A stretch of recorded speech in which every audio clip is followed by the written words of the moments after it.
ਇਹ ਜੀ ਫਰਾਂਸਾ ਕਬੂਤਰ ਹੈ ਜੀ, ਅਸਲ ਪਿਓਰ ਫਰਾਂਸਾ।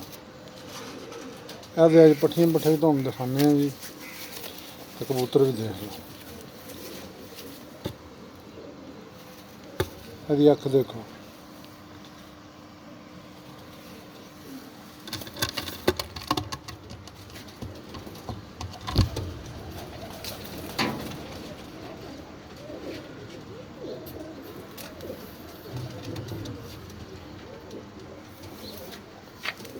ਇਹ ਮਾਦੀ ਹੈ ਜੀ, ਇਹਦਾ ਪਿਓ ਇਹਦਾ ਛੱਤ ਵਾਲਾ ਤੇ ਮਾਂ ਦੀ ਫਰਾਂਸੀ।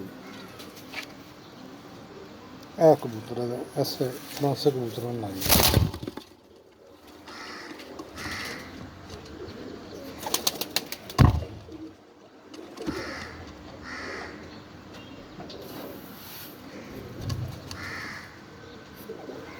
माशाल्लाह जी, ए पट्ठा जी माशाल्लाह का फ्रांस कबूतर।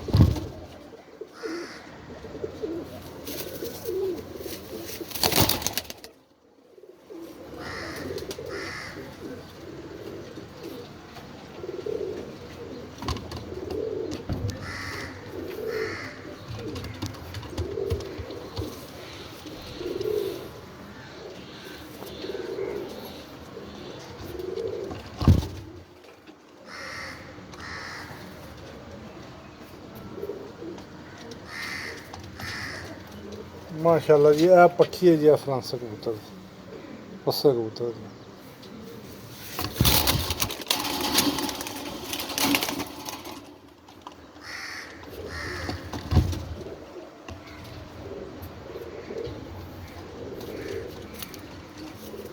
क्या पट्ठी है जी, यह मांद गई है फ्रांस। दोस्तों शौक करो फ्रांसे कबूतरां दा, प्योर असल फ्रांसे नियाब कबूतर।